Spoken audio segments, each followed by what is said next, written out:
has been the face of this government's response to coronavirus, the Health Secretary, Matt Hancock. Welcome, Matt Hancock. Good morning. Rishi Sunak, your colleague, the Chancellor, told me on this programme that the NHS would get, quotes, whatever it needs in terms of resources. Is that the case? Yes, and Rishi has been absolutely brilliant in supporting the NHS through this crisis, and we protected the NHS, and as a result, everybody who needed treatment for COVID got the treatment that they need. And now as the NHS recovers, we're able to make sure that people get treatment. And in fact, the biggest challenge we have at the moment is people who might need treatment. For instance, if you've got a suspicion of having found a lump or having had a minor stroke, we need people to come forward because the NHS is there and it's open and it's fully funded. So if the NHS is asking for £10 billion to keep it going properly this year, £10 billion is what it'll get? Well, I don't recognise that figure, and what I can tell you is that already we've put an extra £30 billion into the NHS this year, so enormous sums of money in order to tackle the needs that the NHS has. But we're talking about post-coronavirus. As we've just discussed, there are lots of new challenges for the NHS, so £10 billion might well be a reasonable kind of sum for them to ask for. Well, of course, the future of the NHS is very important, and you know, it's 72nd anniversary today. We protected the NHS during the peak of this crisis, and we will protect the NHS in the future. And even just last week, we put another £1.5 billion in. So we are constantly ensuring that the NHS has what it needs, and just the sums of money that the Treasury have put into the NHS over the last few months have been unprecedented. And that's one of the reasons we've been able to protect it. And candidly, there is no way politically that you can afford to come out of this year with the NHS saying we have been in any way underfunded by this government, can you? Well, we absolutely will fund what is needed. And the key is that so many things have changed inside the NHS and the way it operates as well.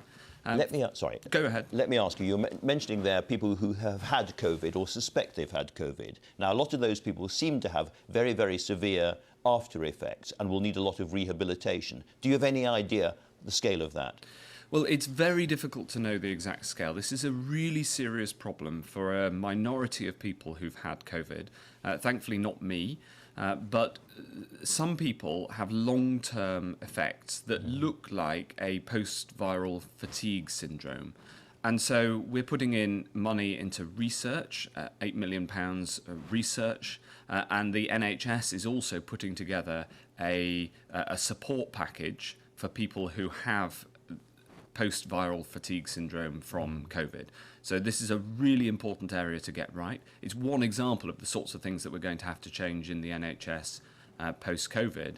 But there's a whole series of other areas where actually the NHS has really improved how it delivers because it's had to.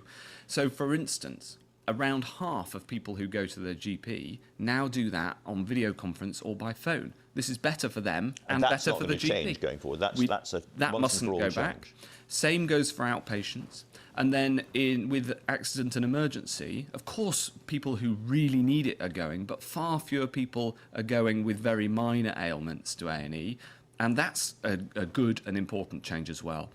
And then one other thing, and this is, I want to say this directly to the 1.5 million people who work in the NHS.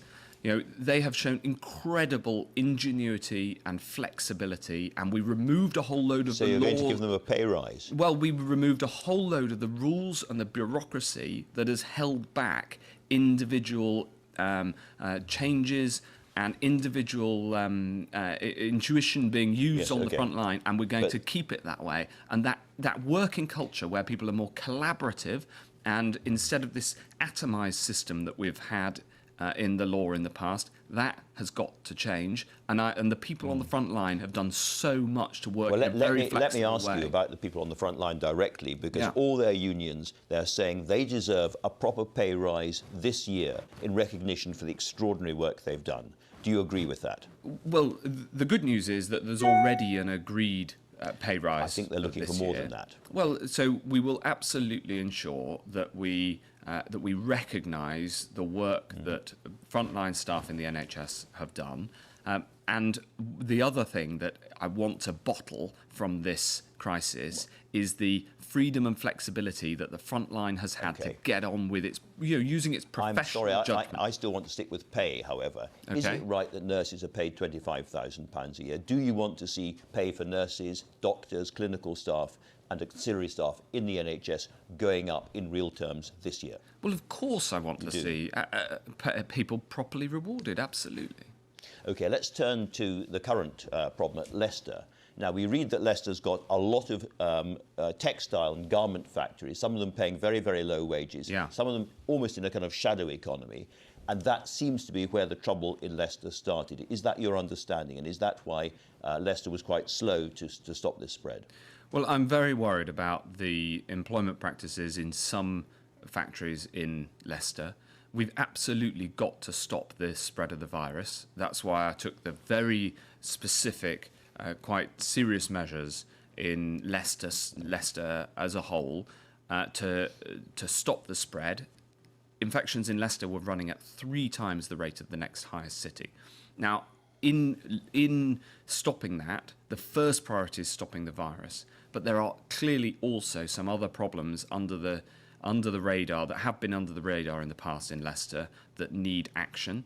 And so we're working across government to try to resolve those problems too. Well, I'm very interested in that because the last time we spoke, you said that you wanted to avoid shutting down whole towns and cities. You said that was not your priority and you wanted much more localised shutdowns, as it happened in Weston-super-Mare and so forth. Is it the fact that you didn't have the data to allow that to happen that caused what happened in Leicester was something presumably you don't want to see happening anywhere else in the country? Well, we did take that sort of localised action based on the data in the same way we did, as you mentioned, in Weston-super-Mare, where it was the hospital that we shut admissions to, in Kirklees, where there were factories involved. We took that sort of action in Leicester, but it wasn't enough, and the spread is in the community as well, so we had to take the broader action. So something went wrong in Leicester, didn't it? I mean, Professor Carl Hennigan, who's from Oxford University's Centre for Evidence-Based Medicine, said, "It's a very blunt tool and a mistake for us to be locking down in Leicester. Lockdown should only be used when the health system is becoming overwhelmed. The current rate of infections doesn't require a lockdown." Is he wrong? Yes, he's wrong, because it is not true to say that we shouldn't take action unless the NHS is going to be overwhelmed. We need to take action to keep the virus under control. I've been against this sort of herd immunity argument that's implied in that right from the start. So in Leicester, absolutely, we've taken action in order to get the virus under control. The NHS in Leicester is doing a fantastic job. There are more hospital admissions in Leicester than elsewhere in the country, but they're not at a level that's creating difficulties for the trust there that's been doing a great job. In Leicester, but not just in Leicester, local council leaders are saying they're not getting sufficiently up-to-date, granular data from the central government to allow them to take decisions quickly enough. Are you going to change that? Well, we have changed it. So not only have they now got access to that data, but also, as of last week, we're publishing the data at a local authority level, and I want to publish that in more and more detail, because I think open data... At the moment, people like Andy Burnham say they're still not getting detail that's sufficiently up to date to allow them to jump on potential infection spreads. Well, I saw the quote from Andy Burnham, and I checked, and Manchester has had access to that data, and if Andy wants support and help in interpreting it, then we can give him some more experts. But where I want to get to is an open data approach, where we publish as much of this data as possible at as granular level as possible, so that then it's not only my experts and local councils who are spotting problems, but then anybody can raise them, and then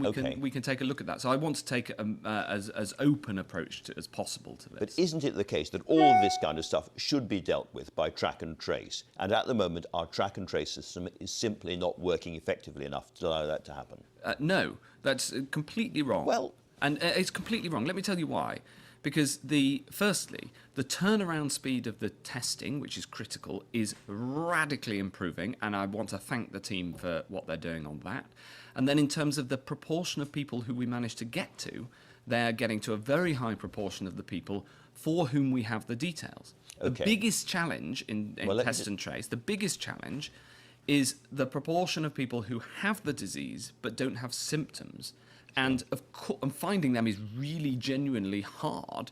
And in fact, This point about asymptomatic transmission of the disease is the single biggest challenge. Okay, but nonetheless, you said you're getting to more and more people. Yeah. 3 weeks ago, you were tracing 90% of the close contacts. This week, it's only 73%, which means that more than a quarter of the people are not being traced. That's an awful lot of people. Potentially 6,200 people we know have COVID-19, or probably have COVID-19, have not been traced this week alone. Well, no, that's not quite right. So we now have 127,000 people, so far more people, who are isolating as a result of test and trace. But I've just read you government figures. I mean, these are your own government's figures, from 90% to 73%. You have to look at the whole programme, and you have to look at how many people who've been at risk of getting coronavirus are now isolating at home when they would have been out in the community, maybe at the pub when it opened yesterday, because they wouldn't have known. Not their fault, they wouldn't have known. So we publish all the statistics on test and trace, huge array of statistics, but the end result you've got to look at is how many people are at home when they would otherwise be out, because that's the purpose of it. Now, last time we talked, you said that you had thrown a protective ring around care homes in England. Yes. It's not been a very effective protective ring, has it? Well, of course... 15,600 people have died in care homes in England alone. Well, of course, I was going to start with that point. But I was also going to say this, which is that if you compare us to other European countries, a far lower proportion of people have died in care homes. Only about 30% of the total deaths in care homes, compared to about 50% in the European average. And I imagine the next question might be about the advice from JVT that was mentioned in the newspapers. Yes. Now, we took that advice and we, in fact, not only changed the rules, but we brought in an infection protection fund, again, funded by the Treasury. I was going to ask you about something slightly different, actually. But the advice was important because we followed it, and the Treasury came to bear and put in place funding so that if people in social care fall ill, they now get paid to stay off. So actually that advice was really important advice. It was new scientific advice, and we acted on it. Okay. Now, when an inquiry is done into all of this, a lot of focus is going to be on that moment when it was decided to release a lot of people from hospitals into care homes without them being tested. Now, whenever you're asked about this, or the Prime Minister is asked about this, you say that all happened on clinical advice, which rather sounds as if you're blaming the doctors. Oh, no, of course not. I mean, we work very closely with the doctors. But the point, my response is actually rather different, which is that the number of people going from hospital to care homes reduced in that period. It didn't go up. It didn't, but 25,000 people were moved from hospitals where there was some COVID into care homes. Do you know how many of those people had COVID-19 when they went into care homes?